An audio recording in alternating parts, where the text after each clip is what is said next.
Hare Krishna,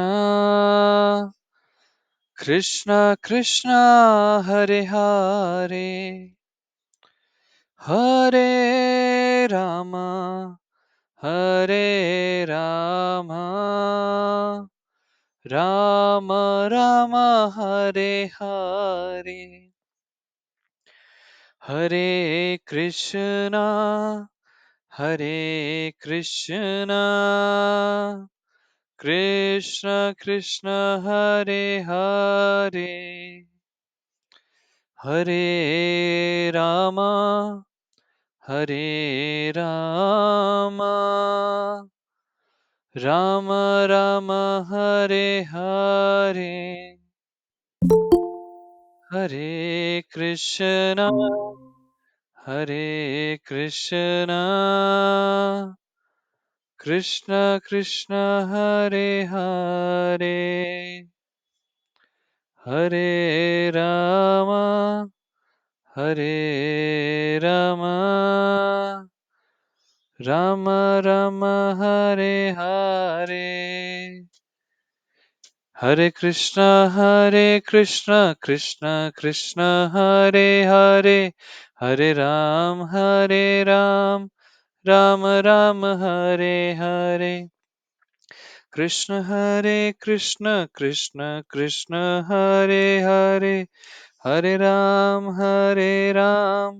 Ram Ram, Hare Hare. जय प्रभुपाद, जय प्रभुपाद, जय प्रभुपाद, जय श्रील प्रभुपाद।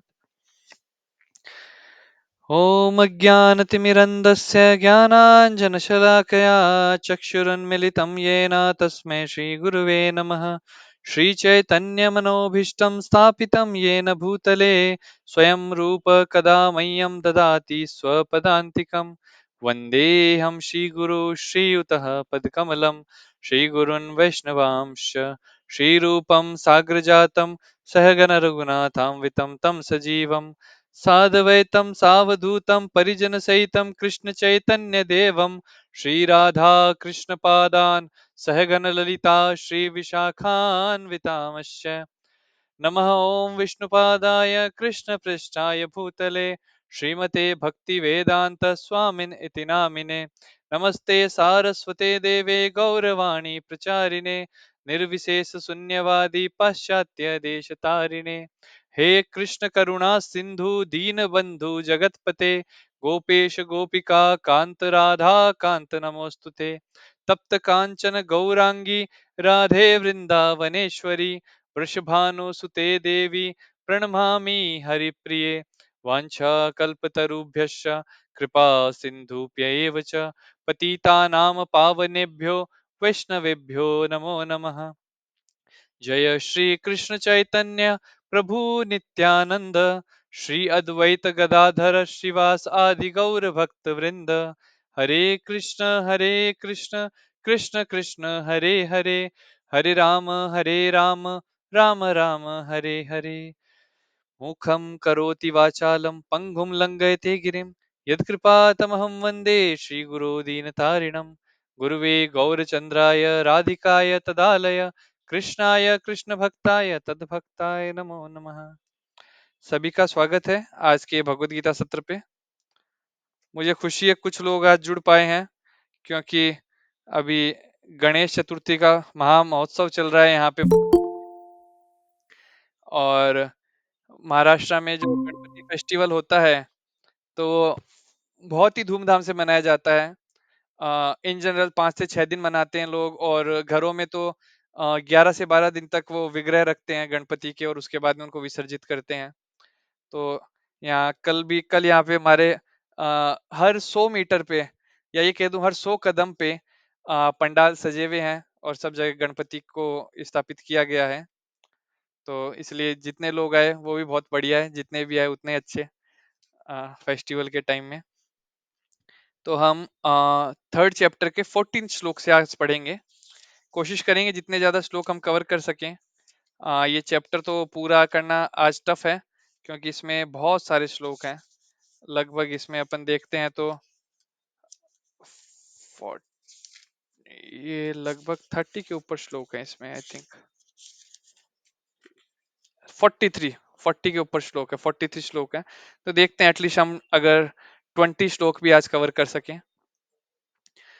14th श्लोक, थर्ड चैप्टर 14 श्लोक। अन्नाद् भवन्ति भूतानि पर्जन्याद् अन्न संभवः यज्ञाद् भवन्ति पर्जन्यो यज्ञ कर्म समुद्रवः। तो इसमें बताया गया है कैसे अन्न आ रहा है और उस अन्न को कैसे हमें ग्रहण करना चाहिए। All living bodies subsist on food grains. जितने भी जीवात्मा है वो सब किस पे टिके रहते हैं? अन्न पे। तो अब कोई कह सकता है कि हम तो चिकन मटन या बकरा खाते हैं, तो वो तो अन्न पे डिपेंड नहीं कर रहा। और क्योंकि लोग ऐसा प्रश्न पूछेंगे, इसीलिए इसी श्लोक के परपट में प्रोपा जी लिखते हैं कि अगर तुम चिकन मटन तंदूरी कुछ भी खा रहे हो, पर वो जो चिकन है वो तो बेचारा अन्न ही खा रहा है तो डायरेक्टली नहीं इनडायरेक्टली वो अन्न यूज में आ रहा है। तो all living bodies subsist on food grains which are produced from rains, and rains are produced by the performance of yajna sacrifice, and yajna is born of prescribed duties। तो जो बारिश है उससे अन्न हो रहे हैं, और जो बारिश है वो यज्ञ के द्वारा हो रही है। और जो यज्ञ है वो कैसे हो रहा है? जब हमारी प्रेस्क्राइब ड्यूटीज कर रहे हैं तो उससे वो यज्ञ हो रहे हैं। भगवान का एक नाम है यज्ञ पुरुष। यज्ञ पुरुष का मतलब क्या होता है? यज्ञ में स्थित पुरुष। यज्ञ में स्थित पुरुष मतलब जिसके लिए वह यज्ञ किया जा रहा है, जो उस यज्ञ का फल ग्रहण करेगा। तो यज्ञ के नाम से मुझे एक छोटी सी कथा याद आती है। श्रीमद् भागवतम में वर्णन आता है कैसे दक्ष प्रजापति नाम का एक राजा था। तो वो यज्ञ, उसको यज्ञ बहुत इच्छा थी कि मैं बहुत बड़े बड़े यज्ञ करूं। तो उन्हें बहुत बड़ा यज्ञ करा, और उस यज्ञ के अंदर उन्होंने सभी देवी देवताओं को बुलाया। इवन ब्रह्मा विष्णु को भी बुलाया, ब्रह्मदेव को भी बुलाया, विष्णु जी को भी बुलाया, और शिव जी को भी बुलाया। जो पहला यज्ञ हुआ उसमें शिव जी को भी बुलाया।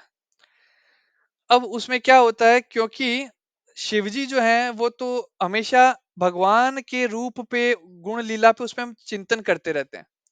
तो वो अपने आसन पे बैठे और वो आराम से भगवान की लीलाओं का चिंतन करने लगे, आंखें बंद कर ली और ध्यान मुद्रा में चले गए। अब दक्ष जब आया तो सारे लोग, दक्ष प्रजापति क्योंकि वो राजा था, अपने ये इस भूलोक का राजा था एक तरह से, और देवताओं में भी उसका गुणगान था, क्योंकि उसको सबसे बड़ा कार्य दिया गया था प्रजनी करने का। जितनी भी जनसंख्या बढ़ानी है वो सारी बढ़ाने का उसी को दायित्व दिया गया था। तो सब लोग खड़े हो गए उसके रेस्पेक्ट में, और वो इतना बड़ा यज्ञ भी करा रहा था। दो लोग खड़े नहीं हुए। पहला ब्रह्मदेव खड़े नहीं हुए, और दूसरा शिवजी खड़े नहीं हुए। ब्रह्मदेव इसलिए खड़े नहीं हुए क्योंकि वो ब्रह्मा जी के पुत्र हैं, दक्ष प्रजापति। तो पिता को पुत्र के वो रेस्पेक्ट देने के लिए खड़े होने की जरूरत नहीं है। और शिवजी इसलिए खड़े नहीं हुए क्योंकि वो भगवान के ध्यान में मग्न थे। और साथ में अगर इसी श्लोक के परपट में हम देखेंगे कि अगर कोई सिर्फ भगवान की तरफ स्थित है तो उसको बाकी रिचुअल्स की जरूरत नहीं होती। उसको बाकी रिचुअल्स को फॉलो करना या कर्म कांड करना उसकी उसको रिक्वायरमेंट नहीं होती, वो सफिशियंट होता है भगवान के ध्यान में रहना। तो शिव जी तो उस ध्यान में थे, तो उनको भी वो जरूरी नहीं था कि वो दक्ष प्रजापति को उस टाइम में कुछ रेस्पेक्ट अदा करें। अब दक्ष प्रजापति को बहुत क्रोध आया। दक्ष प्रजापति बहुत सुनाने लगे, भर्सना करने लगे। अब दक्ष प्रजापति एक तरह से कौन है? दक्ष प्रजापति जो सती थी उसके पिता हैं, और जो सती थी उनकी शादी हुई थी शिवजी से। तो एक तरह से शिवजी जो हुए वो उनके दामाद हो गए। अब आज के टाइम में भी आप देखोगे, जब दामाद अपने ससुराल जाता है तो उसकी कितनी आवभगत करी जाती है। मतलब पूरा परिवार उसके पीछे लग जाता है उसकी सेवा करने में। पर यहाँ पर थोड़ा उल्टा हुआ। अब दक्ष प्रजापति तो इतना अहंकार था, इतना अहंकार था कि वो अब शिव जी को गालियां देने लगा, भर्त्सना करने लगा उनकी।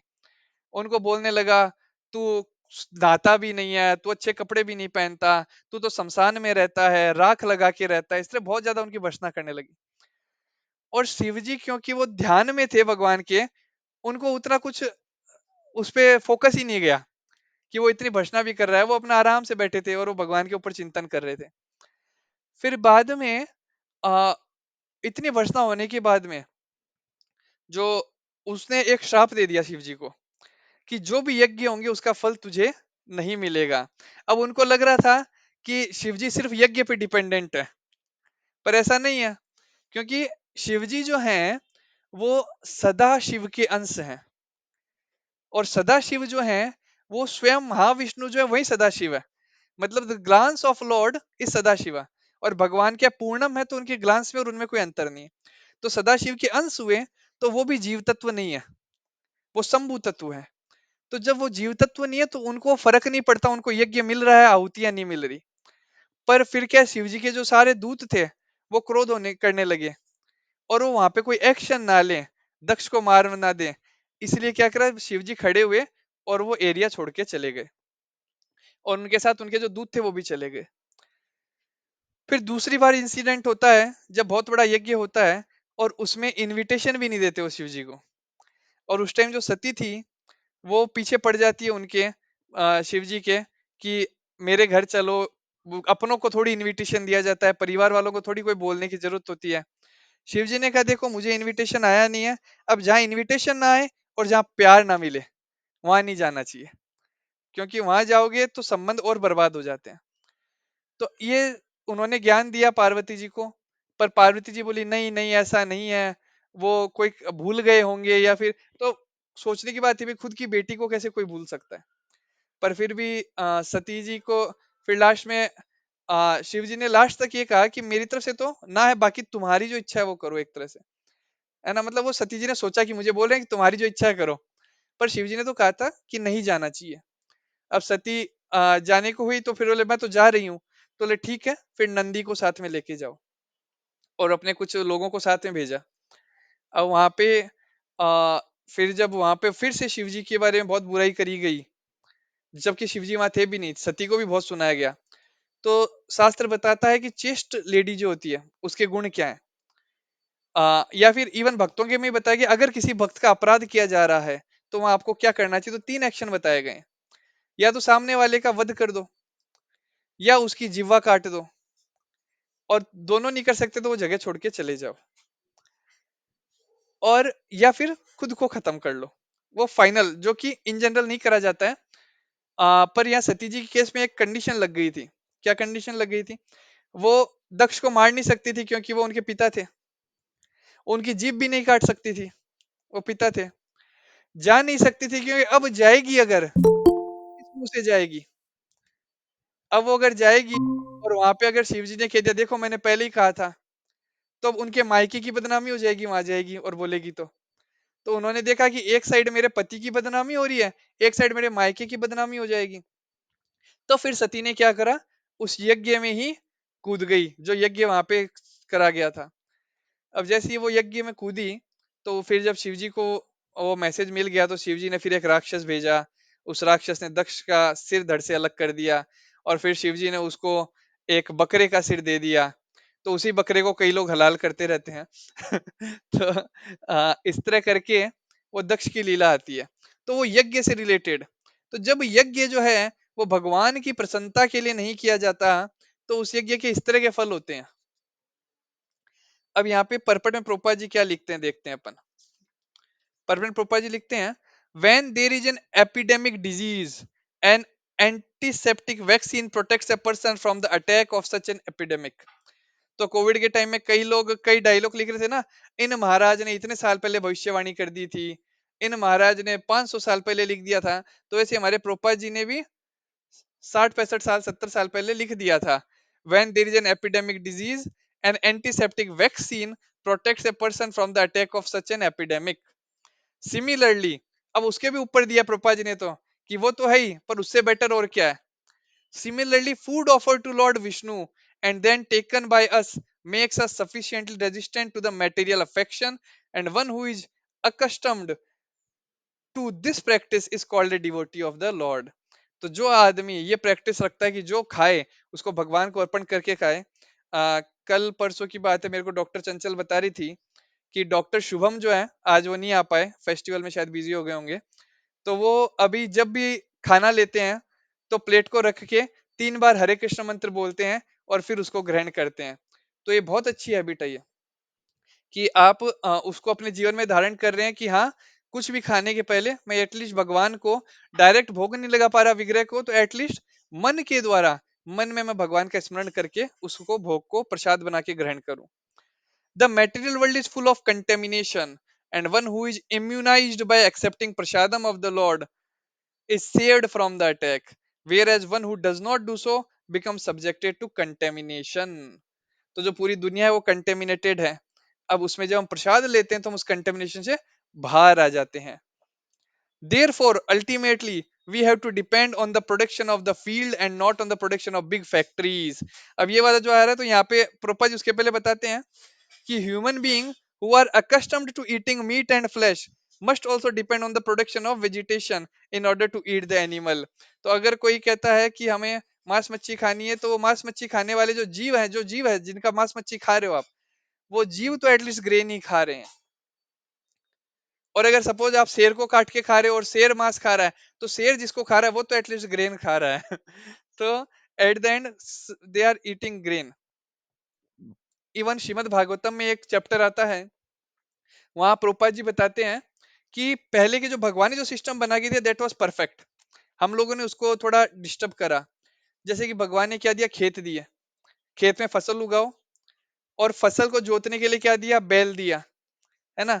तो गाय और बैल दो हुए, बैल से फसल जुतवाओ, और जो गाय है उसका दूध निकाल के दूध पियो, गाय के गोबर को खाद के रूप में इस्तेमाल करो, गाय के मूत्र को दवाइयों में इस्तेमाल करो, और गाय का जो दूध है उसको पी लो, वो बच जाए तो उसका दही जमा के वो ले लो, अगर दही भी बहुत हो गया तो उसका पनीर बना के खा लो, पनीर से हजारों मिठाइयां बनती है। अगर चलो पनीर भी सफिशिएंट हो गया तो दही की जो मलाई थी या दूध की मलाई थी उससे घी निकाल लो, घी से बहुत सारे आइटम बन जाएंगे। तो इस तरह से सिर्फ गाय और खेत अगर किसी के पास है तो उसको और किसी कार्य की आवश्यकता नहीं होती। पर आजकल की जो जनरेशन है वो गाय और खेत जो उनके पास थे उनको बेच के शहर में आ रही है, और शहर में आके क्या कर रही है, doing production of big factories. और फैक्ट्रीज में क्या हो रहा है, नट बोल्ट हो रहा है जिसको हम खा नहीं सकते। Cow has the intelligence to release dung at regular interval, which makes soil very fertile. Yes, correct. तो काऊ जो काऊ डंक जो होता है वो बहुत ज्यादा फर्टाइल बना देता है। और इवन जहाँ पे गाय रखी जाती है, तो वेदों में वर्णन आता है कि जहां भी एक गाय और बछड़ा, ये दो लोग सिर्फ हैं, वहां पे कभी कोई चीज की कमी नहीं हो सकती, वो अपने आप ही फलने फूलने लग जाएगा। एक इसका लाइव एग्जांपल देता हूँ। एक यूट्यूब पे चैनल है, काउज बी लाइक ऐसे करके कुछ तो नाम से, काउज बी लाइक। तो उस बच्चे उस मतलब नॉर्मल फैमिली थी, ज्यादा अमीर फैमिली नहीं थी वो, पर उनकी गो सेवा करने की बहुत इच्छा थी। उनका यूट्यूब चैनल पे वो वीडियो भी डालते रहते हैं रेगुलर आजकल। तो उन्होंने क्या करा, उन्होंने उनका जो घर था उसके आगे उन्होंने एक चबूतरा बना दिया और एक गाय रखनी चालू करी। डॉक्टर पूजा आप कुछ कहना अच्छा ओके, गलती से ऑन हो गया, ठीक है। तो नहीं सर, गलती से हो गया, no sorry. Problem no problem. तो तो उन्होंने क्या, गाय उधर रखी, एक गाय रखे थे। धीरे धीरे जनसंख्या बढ़ी गायों की, और उनके पास और कुछ गाय बाद में समय के साथ, जैसे वो एक बीमारी फैली थी ना गायों की, लंपी डिजीज करके आया था, तो उससे उनकी एक जो सबसे पहली वाली गाय थी उसकी मृत्यु भी हुई। और उससे बच्चे होते गए, और जो बच्चे थे गाय के, जो बछड़ा और वो बच्चिया वो सब थी, वो उनके घर में घूमती थी आराम से, उनके बेड पे जाके सो जाती थी। उसको उन्होंने सिखा दिया कि पोटी वगैरह पेशाब यहाँ मत करो, नीचे जमीन पे करना है या बाहर जाके करना है, उनको प्रॉपर ट्रेनिंग दी। वो लोग वहां रह रहे थे बड़े से, अब उनकी संख्या बढ़ने लगी। तो अब इनको समस्या हुई कि हम कैसे इनकी व्यवस्था करें। तो इतने ज्यादा वो भगवान वो गायों के प्रति, गौ सेवा के प्रति आश्रित थे कि उनका जो घर था उन्होंने वो बेच दिया, और गांव में थोड़ी सस्ती बोल के जमीन खरीदने की कोशिश करी। पर उस चक्कर में उनके साथ हो गया फ्रॉड, और जिस आदमी को जमीन बेची वो धोखेबाज निकला, और घपला वपला कर कर आके उनको कुछ रुपया नहीं मिल पाया। तो लगभग 2 महीने के लिए उन्होंने वीडियोस भी नहीं डाले। उसके बाद उन्होंने खुद ने वीडियो में बताया उनके साथ क्या क्या हादसा हुआ। और वो लोग फिर अपने ननिहाल चले गए थे, और वहां पे एक जमीन का टुकड़ा था, वहां पे छोटा हट टाइप में बना के रहने लगे। पर उनकी यूट्यूब के वीडियो इतने चलने लगे कि उससे इतनी अच्छी अर्निंग होने लग गई कि now they have very good facility. तो जब आप गाय को रखते हैं और उसकी सेवा करते हैं तो गाय कभी भी कमी नहीं आने देगी, क्योंकि गाय जो है वो भगवान कृष्ण को सर्व प्रिय, सबसे ज्यादा प्रिय। आगे बढ़ते हैं। कर्म ब्रह्मोद्वम विद्धि, ब्रह्म ब्रह्माक्षर समुद्भवम, तस्मात् सर्वगतम ब्रह्म नित्यम यज्ञ प्रतिष्ठितम। Regulated activities are prescribed in the Vedas, and the Vedas are directly manifested from the Supreme Personality of Godhead. Consequently, the all-pervading transcendence is eternally situated in act of sacrifice. Regular regulated activities prescribed in the Vedas. तो इस purport के अंदर प्रोपा जी बताते हैं कि जो भी कार्य हम वेद के अनुसार कर रहे हैं, वो कार्य तो क्या है, प्रॉपर है। मतलब उसको आप कर्मा कह दोगे, और वो डिवोशनल है तो वो अकर्मा हो गया। ठीक है। मतलब अगर भक्ति में हो गया तो अकर्म हो गया, मतलब उसका आपको ना पॉजिटिव रिएक्शन मिलेगा ना नेगेटिव रिएक्शन मिलेगा, आपको डिवाइन रिजल्ट मिलेगा। पर आपने फॉलो करा, वेद में लिखा है, तो वो हो गया कर्म, मतलब आपको पॉजिटिव मिलेगा, you can go to heaven and enjoy. पर जो वेद में लिखा है, अगर आप वो कार्य नहीं कर रहे हो, उसके विपरीत आप कुछ भी कर रहे हो, इट बिकम्स द विकर्मा। विकर्म का मतलब क्या होता है, एक तरह से आप देखो तो सिनफुल एक्टिविटीज। तो अगर हम खाना भी बनाते हैं और भगवान को भोग लगाए बिना खाते हैं, तो वो खाना सिनफुल हो जाता है ना। हम अगर कुछ लाते भी हैं, जैसे कि अब जूता, तो भगवान को हम डायरेक्ट ऑफर नहीं करेंगे कि ऑल्टर में जूता लाए नया खरीद के और रख दिया। But we can do mind offering कि भगवान, मैं ये जूता लाया हूँ, आप इसको अपने चरणों में धारण करें, उसके बाद मैं इसको धारण कर सकूं। आप नए कपड़े लाते हैं तो भगवान के सामने रख सकते हैं कि भगवान, ये नए कपड़े लाए हूं, आप इसको ग्रहण करें, आशीर्वाद के रूप में मुझे दें, फिर आप उसको धारण करें। आप अगर कोई नया, जैसे नया घर लिया है, तो उसके केंद्र पिन पॉइंट जो होते हैं वो आप भगवान को बनाइए। जैसे अभी हमारे जगन्नाथ बल सुभद्रा के लिए घर बनाने का प्लानिंग चल रहा है, तो अब वो घर किसका होगा, वो जगन्नाथ बलदेव सुभद्रा का होगा, है ना। अब जैसे अगर आप देखोगे, जैसे मायापुर में बहुत बड़ा मंदिर बन रहा है, 100 एकड़ के अंदर मंदिर बन रहा है, वो किसके लिए मंदिर बन रहा है, वो भगवान के लिए मंदिर बन रहा है, गौर निताय के लिए, राधा माधव सखी के लिए, नरसिम्हा देव के लिए, पंच तत्व के लिए, उनके लिए वो मंदिर बन रहा है। पर उसका मतलब ये नहीं कि वहां भक्त नहीं रहेंगे, वहां हजारों की संख्या में भक्त रहेंगे, हजारों की संख्या में भक्त प्रसाद पाएंगे, हजारों की संख्या में भक्त हर दिन सेवा करेंगे। तो वहां पे फेस्टिवल्स के दिन लाखों की संख्या में भक्त आएंगे। पर वो मंदिर किसका है, वो भगवान के लिए व्यवस्था करी गई। जो पूरा मायापुर लैंड है, 100 एकड़ की जो जमीन है, वो पूरी भगवान के लिए है। तो इसलिए हमारा भी जो घर होता है, वो हमारा घर है, पर वो किसके लिए, वो मेन घर भगवान का है, जिसमें हमें एक स्थान दिया गया है रहने के लिए, ताकि हम भगवान की अच्छी सेवा कर सकें। पर जब हम भगवान की सेवा करनी बंद कर देंगे, तो कब उस घर से निकल जाएंगे, कुछ पता नहीं चलेगा। क्योंकि भगवान का काम ही है, जिसका अहंकार बढ़ जाए उसको जमीन पे ले आओ, और जिसके अंदर सबमिसिवनेस, सिंप्लिसिटी, डिवोशन है, उसको उस लेवल पे पहुंचा दो। The Vedas are there for order of working, therefore codes of working directions. Anything performed without the direction of the Vedas is called vikarma, or unauthorized or sinful work. बृहद आरण्य उपनिषद में आता है, lord being omnipotent can speak by breathing air. ये वाला मैंने point इसलिए mark किया क्योंकि कई बार लोगों को एक भ्रम होता है कि हमने भगवान के सामने रख दिया, भोग तो बना के रख दिया, अब वो तो वैसा का वैसा हमें मिल गया, तो भगवान खाए कि नहीं खाए कैसे पता चले। तो उसके लिए बताया गया है, मैंने पिछली बार भी बताया था कि भगवान जो है पूर्ण है।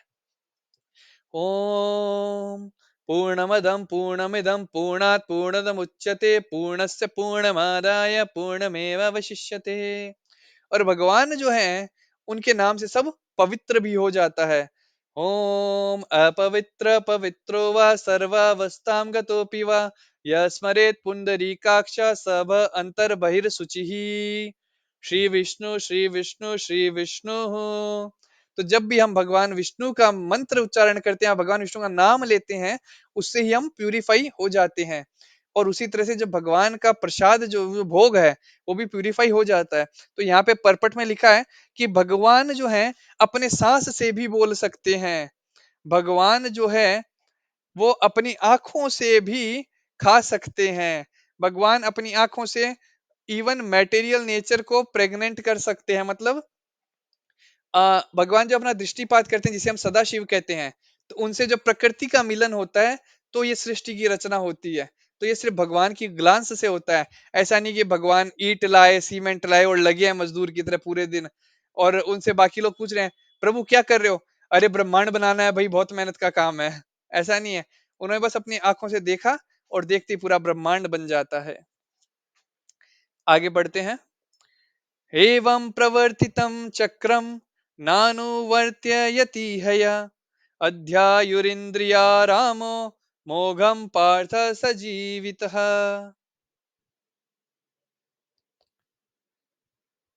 ये हमने रामो पढ़ दिया, पर ये इसका जो वो लिया इंद्रिय आराम, राम के साथ में आ भी आ गया पहले, आराम, मतलब जो हमारी इंद्रियों को तृप्त कर सके।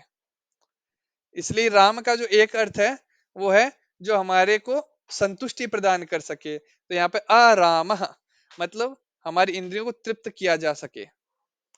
तो my dear Arjun, one who does not follow in human life the cycle of sacrifice thus established by the Vedas certainly leads in life full of sin, living only for the satisfaction of the senses.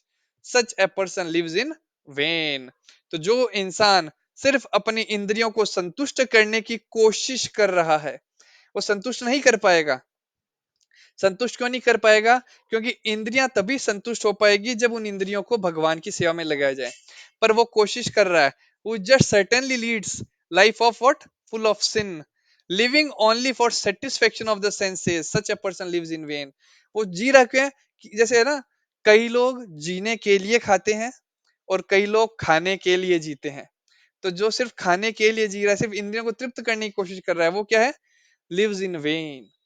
Purport में प्रभुपाद लिखते हैं, this human form of life is specifically meant for self realization in either of the three ways, कर्म योग, ज्ञान योग, भक्ति योग। मतलब इस ह्यूमन बॉडी जो हमें दी गई उसका मेन उद्देश्य ही ये है कि हम क्या करें, हम सेल्फ रियलाइजेशन के पथ पे चलें।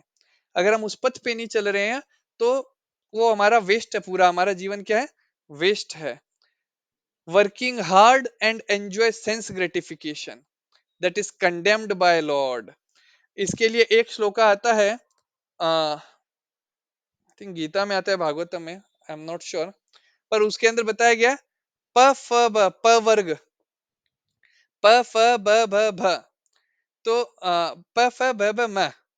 तो प मतलब परिश्रम बहुत करता है, और परिश्रम करने के बाद फ मतलब फेन, उसके मुंह से झाग निकलता है। प फ, फिर क्या होता है? भ। अब परिश्रम करके उसने बहुत इकट्ठा कर लिया तो फिर उसको होता है भय कि ये जो इकट्ठा करा है वो चला ना जाए। और फिर मैं मतलब मृत्यु। एक एक रह गया इसमें, मेरे को हिंदी वाला याद नहीं रहा, प फ ब, पता नहीं, पर वो ऐसे बताया गया, प वर्ग बोल के है। तो कैसे परिश्रम करके इंद्रियों को एंजॉय करने की कोशिश करते करते इंसान अंत में मृत्यु को प्राप्त करता है। तो प वर्ग करके एक आता है। अब यहाँ पे तीन वेज बताए गए सेल्फ रियलाइजेशन के, कर्म योग, ज्ञान योग, भक्ति योग। तो जो भक्त लोग होते हैं वो एक तरह से देखा जाए तो तीनों योग करते हैं। जो हमारे इस्कॉन के भक्त हैं वो तीनों योग एक साथ करते हैं। अब ऑफिशियली बोलने में हम लोग कहते हैं कि भक्ति योग हम कर रहे हैं, पर एक्चुअली तीनों योग हम करते हैं। कैसे? कर्म योग हम कैसे करते हैं? हम जो भी कार्य करते हैं वो कृष्ण के प्रति करते हैं, कृष्ण को समर्पित करते हैं। हम जो खाना बनाते हैं भगवान को भोग लगाते हैं। हम जो कमाई करते हैं उससे कुछ अंश हम मंदिर में दान करते हैं। हम अगर कुछ कपड़ा वपड़ा खरीद के लाते हैं तो वो भी हम भगवान को भोग लगाते हैं। हम अगर दान भी करते हैं जैसे अन्न वगैरह, भगवान को भोग लगा के फिर वो दान करते हैं। तो हमने क्या करा? कर्म योग करा। भक्ति योग तो मालूम है आप सबको कि हम जप करते हैं हर दिन, हरे कृष्ण मंत्र का 16 माला का जप करना, कम से कम 16 माला का जप करना, ज्यादा तो आप कितना भी कर सकते हैं। आ, और प्रसाद ही पाना, और जितने भी कार्य हम करते हैं वो सारे भक्ति योग के हिस्से हो गए। और ज्ञान योग कैसे है? जो अभी हम कर रहे हैं, हम जो भगवत गीता पढ़ते हैं, श्रीमद् भागवतम पढ़ते हैं, तो हम ये ज्ञान अर्जित कर रहे हैं भक्ति के बारे में, तो ये ज्ञान योग है। तो जो भक्त लोग हैं वो तीनों करते हैं, कर्म योग, ज्ञान योग, भक्ति योग, पर तीनों को वो भक्ति योग को प्राथमिकता देते हुए करते हैं। अब यहाँ पे प्रोपा जी लिखते हैं, there is no necessity of rigidly following the performances of the prescribed yajnas for the transcendentalist who are above very above vice and virtue. But those who are engaged in sense gratification requires purification by the above mentioned cycle of यज्ञ performance. तो जो इंद्र तृप्ति करता है, जो भगवान के प्रति शरणागत नहीं है, उसको इन यज्ञों की आवश्यकता है। जो भगवान के प्रति शरणागत है, भक्ति कर रहा है, तो हमारे लिए कौन सा है? यज्ञ जपो अस्मि। भगवान कहते हैं कि यज्ञ नाम, मैं यज्ञ में कौन सा यज्ञ हूं? मैं जप यज्ञ हूं। और जप यज्ञ जब भगवान बोलते हैं तो वो यज्ञ सफिशिएंट यज्ञ हमारा हो जाता है। पर बाकी जो लोग हैं, जिनको जैसे स्वर्ग चाहिए या पितृलोक चाहिए, है ना, या पितरों का तर्पण करने की आवश्यकता होती है, पितरों को श्राद्ध में खिलाना पड़ता है, वो सारी चीजें उन लोगों को आवश्यकता होती है जो भगवान की भक्ति ना करते हुए अपना जीवन जी रहे हैं। तो उस केस में फिर उनको हर एक को सेटिस्फाई करना पड़ता है। उनको कुछ ऋण होते हैं, मात्र पितृ ऋण होता है, ऋषि ऋण होता है, आ, और राज ऋण होता है। 5 तरीके के ऋण बताए गए हैं। तो उन ऋणों को उसको फिर चुकाना पड़ता है। अगर वो उन ऋणों को नहीं चुकाएगा तो फिर उसको फिर यहाँ जन्म लेना पड़ेगा मृत्यु लोक में, और उस ऋण को चुकाना पड़ेगा। इसीलिए आप देखते होंगे कि जब कोई आदमी मरता है तो उसको 1 साल या 1.5 साल बाद वो गया में जाके उसका वो मुक्ति के लिए करवाते हैं, यज्ञ वगैरह कराते हैं। और श्राद्ध के टाइम में वो खाना बना के देखते हैं कि कौवा खा जाए, या गौ माता को खिला देते हैं, है ना, कि हाँ उसकी आत्मा, वो बेचारा कौवा बन के आया अभी खाने के लिए, बोलो। वो तो पहले ही मर गया, पर ठीक है अब। तो उस तरह की चीजें करी जाती है ताकि उन लोगों को खाना मिल सके। पर यही अगर भक्त है तो उसको साल में एक बार खाना नहीं मिलेगा। जो आपके पितृ थे, उनको ऐसे तो आप साल में एक दिन खाना खिला रहे हो, बेचारे पूरे साल तड़पे हैं, भूखे रहे। पर यहाँ पे क्या होता है, जब आप भक्त हो, तो जब आप भगवान को प्रसाद लगाते हो और वो फिर आप पितरों को कहते हैं कि आप ग्रहण करें, तो पितृ पितृ योनि से ही मुक्त हो जाते हैं और वो सीधा भगवान के धाम जाते हैं। या फिर उन्हें धरती पे दोबारा जन्म लेने का अवसर मिलता है किसी भक्त के घर, जहां वो हर दिन प्रसाद का आस्वादन कर सकें। और इसको बताते हैं नरसिम्ह देव स्वयं 7वें स्कंद के अंदर, जहां पे प्रहलाद महाराज और नरसिम्हदेव की चर्चा होती है हिरण्यकशिपु का वध करने के बाद। तब नरसिम्हदेव पूछते हैं, प्रहलाद मांगो तुम्हें क्या चाहिए? तो प्रहलाद कहते हैं कि मेरा पिता पापी था, बहुत बड़ा राक्षस था, पर तुम इसको तार दो। इसके लिए ये भक्ति नहीं कर पाए मेरे पिता, तो इनको एटलीस्ट आप तार दो। तो फिर वहां पे हिरण्यकशिपु के लिए नरसिम्हदेव कहते हैं कि प्रहलाद, तुम जब भक्ति में है तो तुम्हारी 21 पीढ़ियों को तरने का चांस मिल गया, और जो हिरण्यकशिपु है, इसको तो वापस मैंने वैकुंठ भेज दिया है। तो ये हम समझ सकते हैं कि अगर कोई किसी घर में एक भी भक्त बन जाए तो कितना ज्यादा लाभ मिलता है पूरे परिवार को। और अगर पूरा परिवार ही भक्ति करने लग जाए तब तो कहना ही क्या। कहीं जैसे अगर मैं भक्ति कर रहा हूँ तो इसका डायरेक्ट लाभ तो मेरे माता पिता को और मेरे बच्चों को मिल ही रहा है। अब अगर मेरे माता पिता भी करने लगे तो उनके माता पिता को भी डायरेक्ट मिला, उनके माता पिता भी करे तो उनके माता पिता। तो कई बार लोग कहते हैं हमारे यहाँ पे कि 7 पीढ़ी तरनी चाहिए। और 7 पीढ़ी तारने का सबसे बेस्ट तरीका क्या है? अगर पूरा परिवार हरे कृष्ण मंत्र का हर दिन जप करे और भक्ति करे, तभी एक तरह से हम असली पुत्र होने का या पिता होने का या फिर पति होने का दायित्व निभा सकते हैं। श्रीमद् भागवत में आता है, जननी न सस्यात गुरु न सस्यात पित्रो न सस्यात पुत्रो न सस्यात, कि तुम्हें माँ बनने का हक नहीं है, तुम्हें गुरु बनने का हक नहीं है, तुम्हें पिता बनने का हक नहीं है, तुम्हें पुत्र बनने का हक नहीं है, अगर तुम तुम्हारे डिपेंडेंट को भगवान की भक्ति ना दे सको। आगे बढ़ते हैं। यस्वात्मरिते यस्त्व आत्मरतिरेव रतिरेव स्याद् आत्मतृप्तश्च मानव आत्मन्येव च सन्तुष्टः तस्य कार्यं न विद्यते। But for one who takes pleasure in the self, whose human life is one of self realization, and who is satisfied in the self only, fully satiated, for him there is no duty. तो जो भगवान के प्रति पूर्ण रूप से आश्रित है उसकी कोई ड्यूटी नहीं होती। परपने प्रोपाद्य कंफर्म करते हैं, a person who is fully Krishna conscious and is fully satisfied by his acts in Krishna conscious no longer has any duty to perform. वो इन सभी ऋणों से मुक्त हो जाता है, वो इन ऋणों के ऊपर फिर निर्धारित नहीं रहता। अगले श्लोक पे चलते हैं। नैव तस्य कृतेनार्थो न कृतेनेह कश्चन न चास्य सर्वभूतेषु कश्चिदर्थ व्यपाश्रया। और हाँ, क्योंकि जैसे आप लोग अभी भक्ति कर रहे हो, पर हो सकता है आपके परिवार में लोग भक्ति ना कर रहे हो, तो उनको जाके ज्ञान मत दो कि भाई तुम्हें ये ऋण या पिंडदान नहीं करना है। क्योंकि क्या है, वो क्योंकि भक्ति नहीं कर रहे, उनकी फेथ नहीं है, उनको श्रद्धा नहीं है। श्रद्धा शब्दे विश्वास कहे, सुदृढ़ निश्चय, कृष्ण भक्ति कैले यार, सर्व कर्म कृत हया। चैतन्य चरिता में तो वर्णन आता है कि श्रद्धा क्या बताइए। अब श्रद्धा का मतलब है जब आपको ये पूर्ण रूपेण विश्वास है कि जो कृष्ण कर रहे हैं वो मेरे लिए अच्छा कर रहे हैं। श्रद्धा शब्दे विश्वास कहे, सुदृढ़ निश्चय, इतना दृढ़ निश्चय है। कृष्ण भक्ति कैले, सिर्फ कृष्ण की भक्ति करने से सर्व कर्म कृत है, तो उसे कहा गया फेथ या श्रद्धा। ऐसी भगवत गीता के 9.3 वर्ष आता है, अश्रद्धा न पुरुषा धर्मस्य परंतपा। तो इस श्लोक के अंदर भी बताया गया अश्रद्धा, अगर अश्रद्धा है तो कुछ नहीं हो सकता, श्रद्धा होनी जरूरी है। तो क्योंकि आपके जो फैमिली मेंबर है उन्हें उतनी श्रद्धा नहीं होगी जितनी आपको है, और आपको क्यों ज्यादा श्रद्धा है, इसीलिए आप लोग रेगुलर क्लास के लिए आ रहे हो, रेगुलर गीता अध्ययन कर रहे हो, रेगुलर शास्त्र पढ़ रहे हो, रेगुलर हरे कृष्ण मंत्र का जप कर रहे हो, मतलब आप में अभी वो श्रद्धा डेवलप हो रही है। तो इसलिए आप उसको फॉलो कर सकते हो।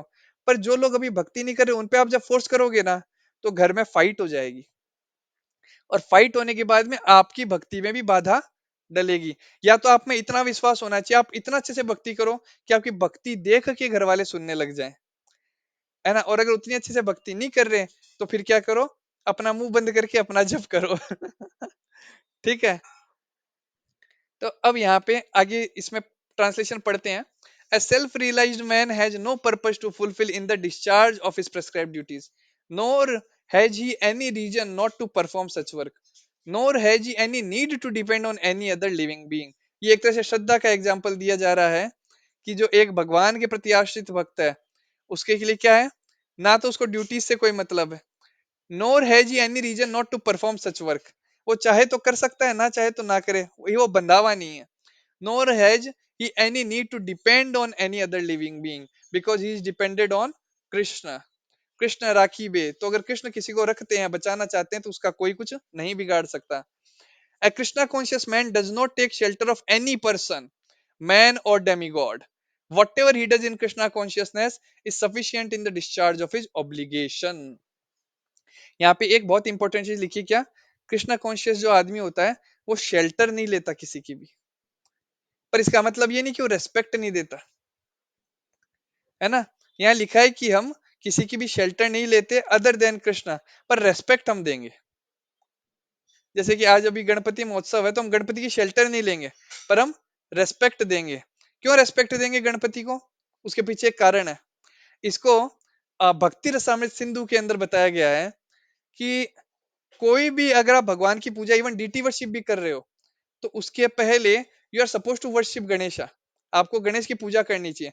पर कौन से गणेश की पूजा करनी चाहिए, वह गणेश जो स्पिरिचुअल वर्ल्ड में स्थित है, चार भुजा धारण करे फॉर्म में।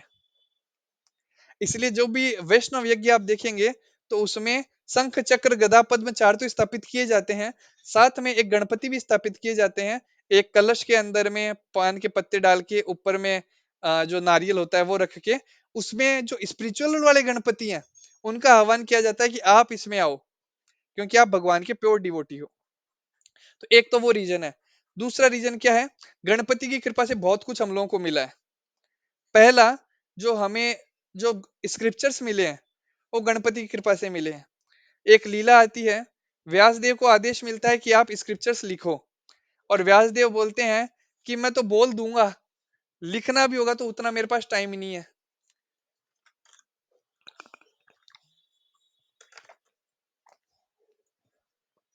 और उस लीला के दौरान फिर वहां पे गणपति आते हैं, और गणपति अपना दांत तोड़ के और उससे स्क्रिप्चर लिखना चालू करते हैं। तो कई बार लोग कहते हैं कि एक दंत दयावंत, पर देखा जाए तो गणपति के एक दंत भी नहीं है, क्योंकि पहला दंत उनका तोड़ा था। अब वो हो सकता है कि एक दंत हो अगर दो डिफरेंट युगों में ये लीला हुई हो तो, है ना, दो डिफरेंट गणपति के साथ ये लीला हुई हो तो। पर वैसे देखे तो एक दांत उनका परशुराम जी ने तोड़ा था अपने फरसे से, और एक दांत जो था वो उन्होंने खुद ने तोड़ा व्यासदेव के वो लिखने के लिए। व्यासदेव ने कहा था मैं तो स्टार्ट करूंगा फिर मैं रुकूंगा नहीं। अब वो खोजे, उनको कुछ दिखा नहीं, किससे लिखें, तो अपना दांत तोड़े और इंक में डुबो के वो लिखने लग गए। तो गणपति की कृपा से हमें सारे स्क्रिप्चर्स मिले विदाउट डेविएशन, और हम उनको पढ़ के समझ सकते हैं। आ, फिर गणपति जो है उनके इष्ट देव है नरसिम्हा देव, उनके जो गुरु है वो है नरसिम्हा देव। इसलिए आप देखते हैं गणपति के यहाँ पे एक पंजे का निशान होता है, ऐसे तीन ऐसे करके एक निशान रहता है उनके माथे पे, वो नरसिम्हा देव के पंजे का निशान है, कि उनको आशीर्वाद देते हुए। तो और जो स्पिरिचुअल में गणपति हो तो भगवान के परम भक्त हैं, नरसिम्हा देव के लोक में वो रहते हैं, नरसिम्हा देव की हमेशा सेवा करते रहते हैं, उनका गुणगान करते रहते हैं। तो हम उन्हें रेस्पेक्ट देंगे, पर हम उनकी शेल्टर नहीं लेंगे, है ना। हमारी शेल्टर कौन है? एक कृष्ण है, हम कृष्ण की शेल्टर लेंगे बस। बाकी देवताओं को हम रेस्पेक्ट देंगे। जैसे कि अगर आप देखेंगे आ, वृंदावन में क्या हो रहा था, पहले वो लोग इंद्र को रेस्पेक्ट के साथ में शरण भी ले रखे थे, पर कृष्ण ने आके कहा कि नहीं, शरण सिर्फ कृष्ण की लेना है, या गोवर्धन जो कृष्ण के ही अंश है उनकी लेना है, और इंद्र को तुम रेस्पेक्ट दो। पर उसमें भी कैसे इंद्र नाराज हो जाता है, पर क्योंकि सबने कृष्ण की शेल्टर ली थी तो सब बच जाते हैं। आगे बढ़ते हैं, यहाँ तक किसी का कोई प्रश्न तो पूछ सकता है, नहीं तो आगे बढ़ते हैं अपन।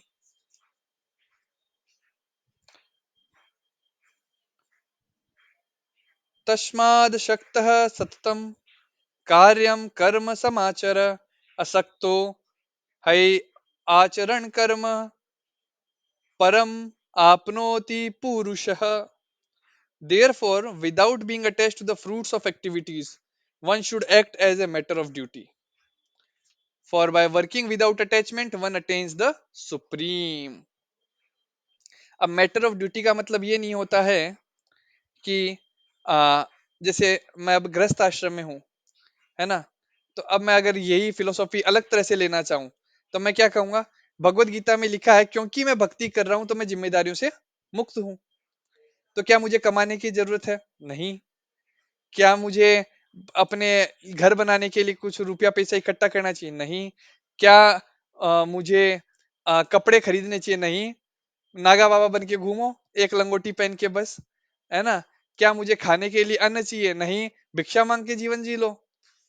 परंतु क्योंकि हम गृहस्थ आश्रम में हैं, तो यहाँ जो ड्यूटी का बात किया गया, उस ड्यूटी का मतलब क्या है कि हमारी जो रेस्पॉन्सिबिलिटी है वो सिर्फ हमारे से सीमित नहीं होती है, वो हमारी पूरी फैमिली से सीमित हो जाती है।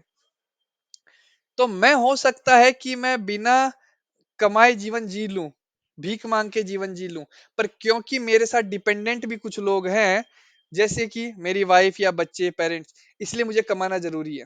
पर अगर मैं उस लेवल की भक्ति पे पहुंच जाता हूं कि जब मेरा फेथ इतना ज्यादा स्ट्रांग हो गया कृष्ण के प्रति कि अब मुझे कोई प्रॉब्लम नहीं है, मतलब I am like fully dependent on Krishna, उस टाइम में वो लीला हम समझ सकते हैं। चैतन्य चरित्र में लीला आती है थ्री क्लैप्स की। चैतन्य महाप्रभु के एक भक्त होते हैं, आई थिंक श्रीवास ठाकुर में भी, अमित प्रभु श्रीवास ठाकुर।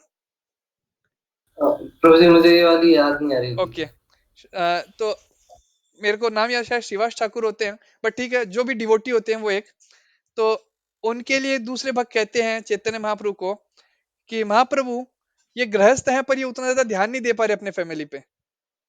तो चैतन्य महाप्रभु जाके उनको बोलते हैं कि आपको अपना गृहस्थ धर्म निभाना चाहिए, आपकी पत्नी बच्चे इन सब का भी आपको ध्यान देना चाहिए, आपको अच्छे से कमाना चाहिए।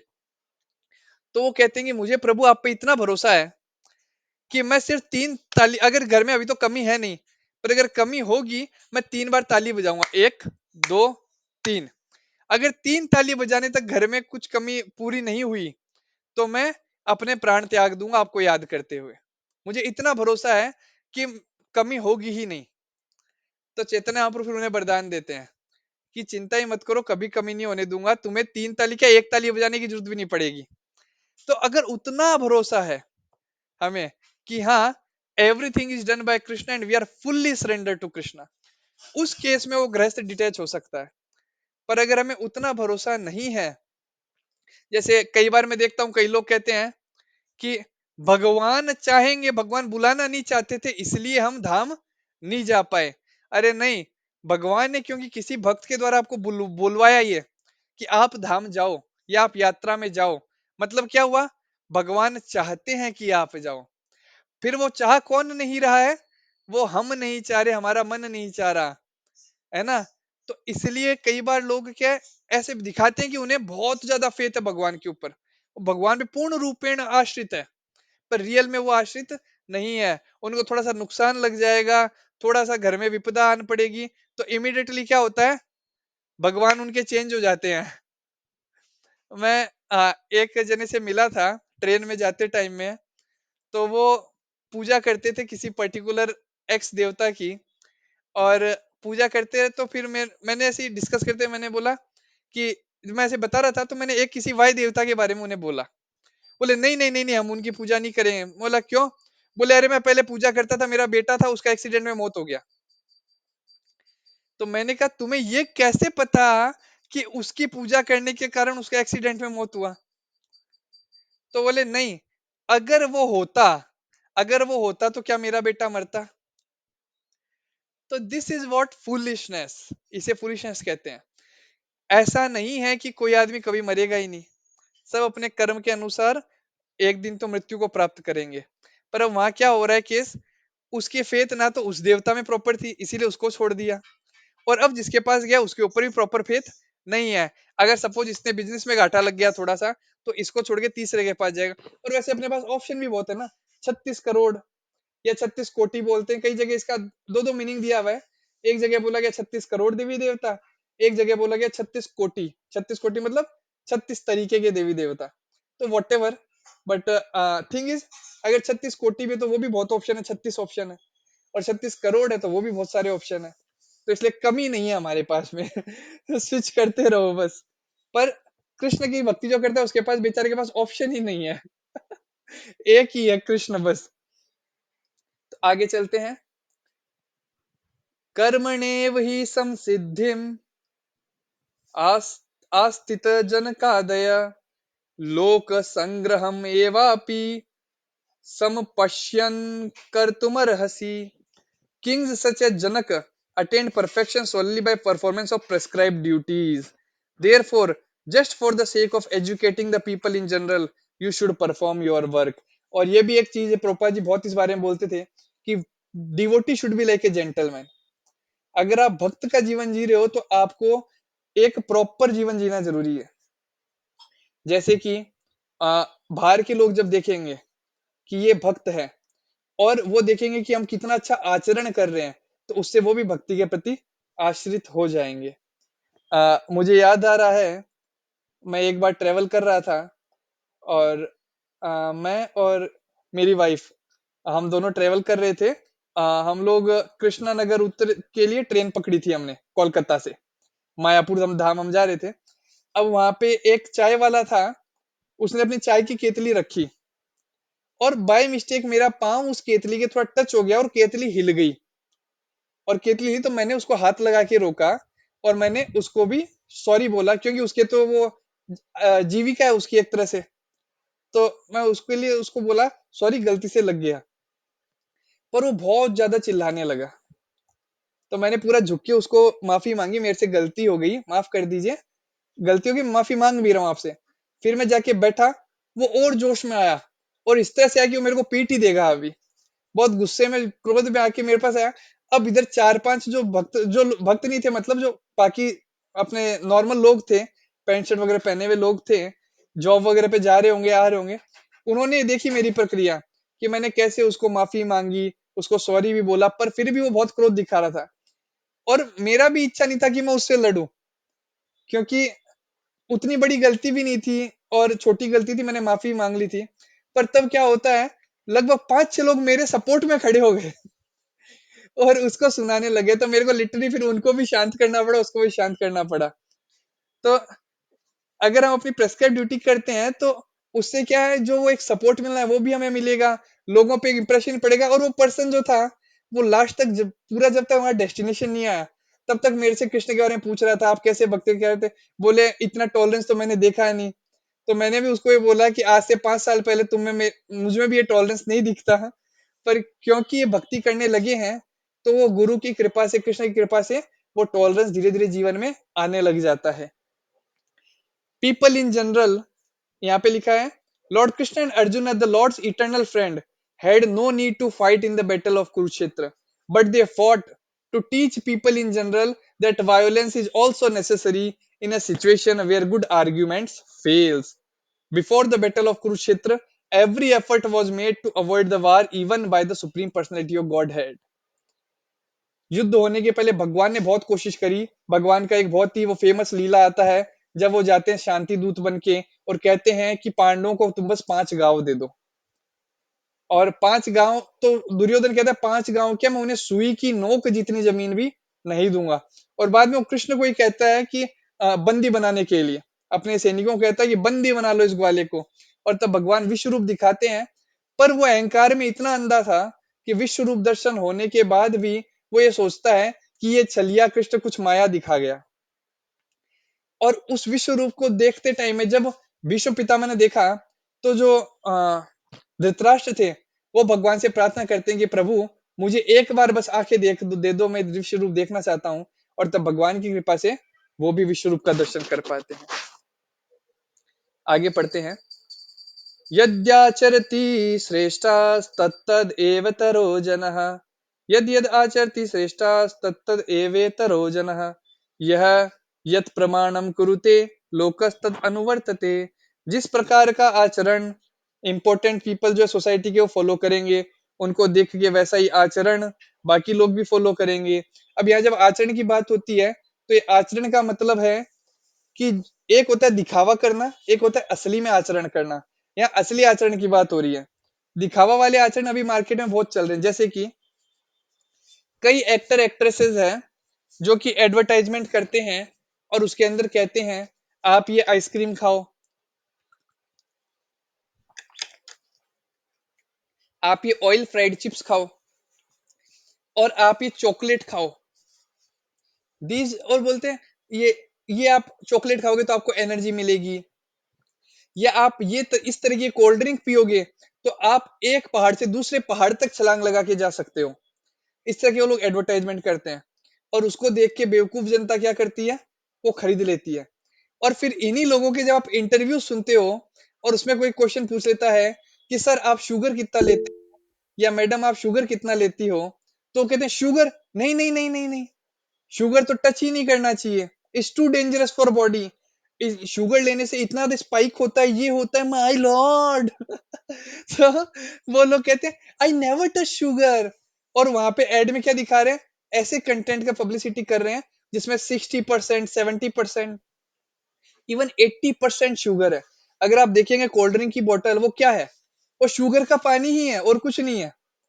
अब उसके अंदर 70%, 60% शुगर ही घुला हुआ है। तो वो सिर्फ दिखावा कर रहे हैं पर रियल में आचरण नहीं कर रहे। पर यहाँ बताया गया क्या, रियल आचरण करना बहुत जरूरी है। अमित प्रभु आप कुछ बोल रहे थे। हाँ ब्रो जी, एक एक्टर थे, तो हमारे रिलेटिव्स मतलब ऐसे फ्रेंड्स में थे। तो वो एक्चुअली हमने एक बार उनको इनवाइट किया था, तो वो आए थे। तो हमने मतलब सिंपल जो घर पे बनता है रोटी सब्जी वही उनको ऑफर किया था। तो उन्होंने वो भी नहीं लिया था कि इसमें ऑयल होता है, मैं सिर्फ बॉइल्ड खाता हूँ। बट बताओ। दिखाया ये जाता है कि ये तो हेल्दी है, बहुत अच्छी चीजें हैं। That is the thing, reality में वो लोग इसलिए यहाँ पे जब बताया गया यद यद आचरती श्रेष्ठास, तो श्रेष्ठ मतलब great man. So these people are not great, है ना। इनको थोड़ा रुपया दो तो पहले अपने ऑडियंस को बोलते रहते हैं कि मैं गुटखे का ऐड नहीं करूंगा, और इनको जब बहुत रुपया ऑफर होता है तो गुटखे का ऐड कर देते हैं। और गुटखे का ऐड करने के बाद इनके जब फ्रेंड्स बवाल मचाते हैं तो कहते हैं कि मैंने तो सौंफ का ऐड किया था, गुटखे का ऐड नहीं करा। और बाद में जब और बवाल मचता है तो फिर ये कह देते हैं ठीक है मेरे से गलती हो गई, इस रुपए को मैं कहीं प्रॉपर कॉज के अंदर लगा दूंगा। और उनका जो ऐड है कुछ दिन बाद दूसरा ऐड आता है तो बोलते हैं कि एक्चुअली बॉन्ड साइन हुआ था इसलिए हमें कुछ पर्टिकुलर ऐड तो करने ही पड़ेंगे। तो ये सिर्फ दिखावा है, रियलिटी नहीं है। तो people in general always require a leader who can teach the public by practical behaviour. Prabhupada ji बहुत क्लियरली लिख रहे हैं कि who can teach the public by practical behaviour. A leader cannot teach the public to stop smoking if he himself smokes। अगर वो खुद smoke कर रहा है तो कैसे रोक पाएगा। अब वो खुद गुटखे का ऐड कर रहा है तो कैसे गुटखा खाने से रोक पाएगा, है ना। अब एड क्या है, गवर्नमेंट की एक पॉलिसी है कि आप गुटखे का डायरेक्ट ऐड नहीं कर सकते। तो गुटखे का पैकेट लाएंगे, सेम पैकेट एकदम, उसके अंदर सौंफ भर देंगे, सौंफ लिख देंगे, और वो सौंफ कहीं मार्केट में नहीं मिलेगी, वो इलायची कहीं मार्केट में नहीं मिलेगी, वो सिर्फ उस ऐड के लिए बनाया जाता है पैकेट। ऐसे ही दारू की बोतल का ऐड करना है तो सीडी का ऐड करेंगे, है ना। सीडी को ऐड करता है क्या सीडी का, बताइए, जरूरत ही नहीं है। पर सीडी का ऐड होगा, उसके अंदर बड़े बड़े एक्टर आके डांस करेंगे, और डांस कहाँ करेंगे, वो पबों में डांस करेंगे, और हाथ में क्या लेके दिखाएंगे कि ये सीडी है। अरे means they are making just fool out of us. तो people in all general always require a leader who can teach the public by practical behaviour. जब तक वो खुद नहीं फॉलो करेगा वो टीच नहीं कर पाएगा। अगर वो खुद स्मोक कर रहा है, गलत आदत है, तो वो स्मोक छोड़ने के लिए नहीं बोल पाएगा। मुझे इससे एक बहुत प्यारा एग्जाम्पल याद आता है, जो रामानंद सागर की जो रामायण थी, उसमें जिन्होंने राम का रोल अदा किया था, मुझे उनका नाम याद नहीं आ रहा, जिन्होंने राम का रोल अदा किया था, और बहुत ही ज्यादा फेमस वो हुए थे। अभी वो शायद बीजेपी की तरफ से चुनाव भी लड़ रहे हैं, वो भी लड़े जीते भी हैं शायद। तो वो क्या बहुत सिगरेट पीते थे, दिन की 25-25 30-30 सिगरेट वो पिया करते थे। तो जब रामायण की शूटिंग हो रही थी, तो लोग तो उनको प्रभु राम की तरह देखने लग गए थे। और उस टाइम तो जमाना भी वो था, टीवी नया आया था, तो लोग तो ये कि हाँ प्रभु राम ही आ गए हैं। तो शूटिंग के दौरान एक आदमी उनको मिलने आया, और तब वो राम की ड्रेस पहने हुए थे, और शूटिंग में पीछे की साइड पर्दे के पीछे खड़े थे, और सिगरेट फूक रहे थे। ये खुद वो अपनी स्टोरी बताते हैं अपने एक इंटरव्यू में। वो बोलते हैं कि मैं सिगरेट पी रहा था, और उस समय वो आदमी मेरे को देखने आया, और जब उसने मेरे को देखते उसने कहा प्रभु राम, और मैंने गर्दन घुमाई ऐसे सिगरेट पीते हुए, और तब वो मेरे को देख के और चला गया। वो बोलते हैं कि उस दिन मुझे एहसास हुआ कि जब मैं राम की भूमिका अदा कर रहा हूं, तो मुझे राम का आचरण भी अदा करना पड़ेगा। और उस दिन से उन्होंने सिगरेट को छोड़ दिया। उसके बाद आज तक उन्होंने कभी सिगरेट को हाथ नहीं लगाया।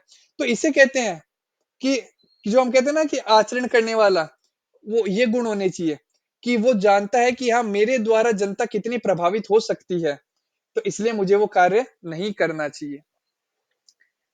Srimad Bhagavatam also affirms that one should follow in the footsteps of great devotees, and that is the way of progress on the path of spiritual realization. The king or the executive head of a state, the father and the school teacher are all considered to be natural leaders of the innocent people in general. तो इसमें क्या बताया गया है, माता पिता को भी लीडर बताया गया है। आप जिस तरह का आचरण करेंगे आपके बच्चे भी वैसे ही देखेंगे।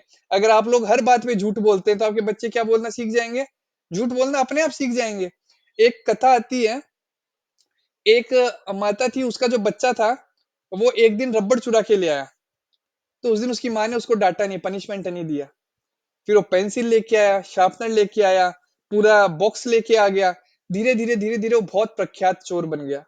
और एक दिन उसने रानी का हार चुरा लिया, और उसके बाद वो पकड़ा जाता है और उसे फांसी की सजा दी जाती है। तो उससे पूछा जाता है आखिरी तुम्हारी क्या इच्छा है, तो बोलता है मेरी माँ को बुलाओ। अब माँ आती है तो बोलता है माँ तेरे कान में कुछ कहना है। और जब उसकी माँ उसके पास कान लेके जाती है, वो कान काट लेता है, कान काटता है, और बहुत क्रोध में चिल्लाता है। तो उसकी माँ बोलती है बेटा तू क्यों चिल्लाया मेरे ऊपर क्रोध में, और तूने मेरा कान काट लिया। बोले माँ ये तू इस कान को रखने के योग्य नहीं है, क्योंकि जब पहली बार मैंने चोरी करी थी और मैंने तुझे बताया था, तूने इन्हीं कानों से सुना था। अगर तूने उस दिन मुझे करेक्ट कर दिया होता, मुझे पनिशमेंट दे दिया होता, तो आज मेरी मृत्यु इस तरह से नहीं हो रही होती। तो माता पिता का भी ये दायित्व है कि बच्चे सही राह पे रहे। और सही राह पे बच्चे कब रहेंगे, जब वो माता पिता बहुत अच्छे से पालन करते हैं। मैं एक फैमिली में मिला था कुछ सालों पूर्व, तो वो जो पिता था वो दारू पीता था, और उसका बच्चा जब दारू पीने लग गया, तो मैं जब वहां गया था तो मेरे को वो पिता बोल रहा था महाराज जी इनको आप थोड़ा उपदेश दीजिए कि दारू कितनी हानिकारक है, दारू नहीं पीनी चाहिए, इससे लीवर सिरोसिस हो जाता है। तो मैं बोला बच्चे को आपने दारू पीना कहाँ से सीखा, तो इशारा करता है अपने पिता की तरफ, बोले ये पीते थे, इनको देख के मैं सीख गया। तो that is not the ideal leader. अगर हमें कुछ अपने जीवन में सेक्रीफाइस भी करना पड़ता है ताकि हम पे जो डिपेंडेंट है उनको हम प्रॉपर पाथ दे सके, then that is the best thing. तो हम आइडियल लीडर बन पाएंगे। तो आज हम यहीं तक पढ़ेंगे, 12 बज के 1 मिनट हो गई है। हरे कृष्णा कृष्ण कृष्ण हरे हरे, हरे राम राम राम हरे हरे